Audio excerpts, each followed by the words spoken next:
Hello everyone and welcome to episode 4 of Mastering Google Slides. In this video, we're going to explore how you can improve your organization and efficiency with Google Slides. Tip number 1, folder organization. If you are a regular Google Drive user, you will know that Google Workspace can get really messy if you aren't really careful.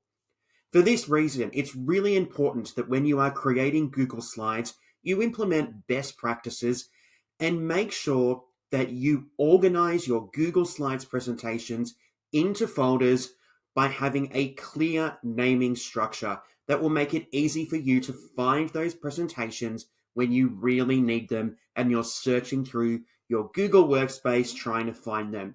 So make sure that you choose a clear and consistent naming structure for your folders and files. Tip number 2, version control. Version control is an integral part of ensuring that you are using the correct version of a Google Slides presentation, especially if it's a presentation that you reuse many times, but you have changed content, links, altered information since the last time it was used.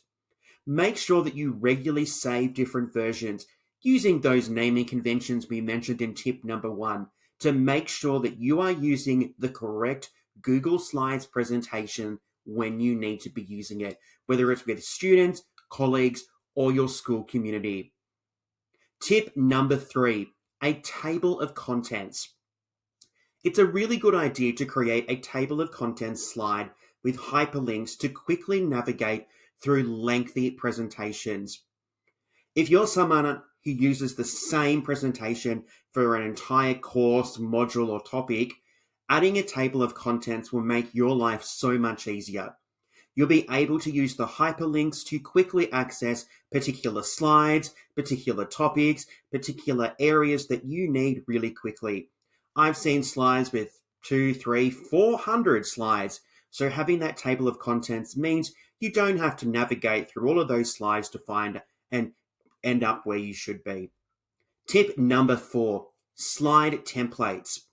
There are a huge variety of slide templates available from Google and other parties that you can use to create visually stunning presentations.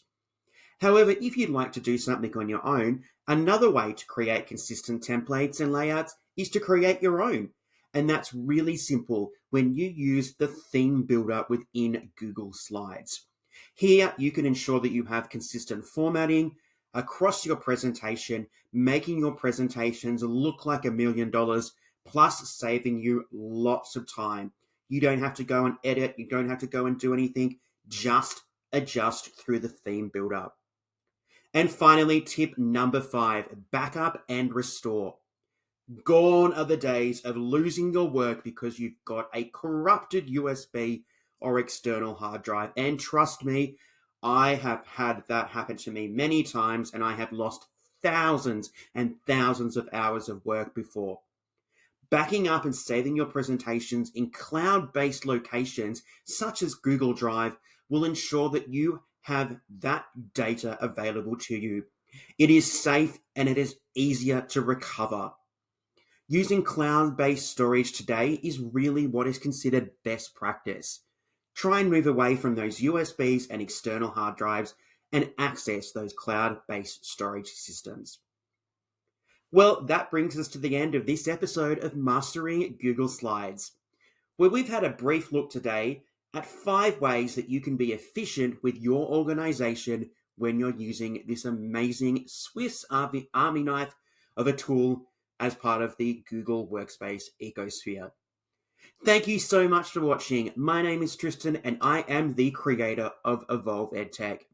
Make sure you like and subscribe to this video, and feel free to head over to our website at www.evolveedtech.com. We'd also love it if you connected with us on our socials. We're on Facebook, Instagram, and X. Well, until next time, thank you so much, stay safe, and remember to keep innovating with Google Slides in your classroom.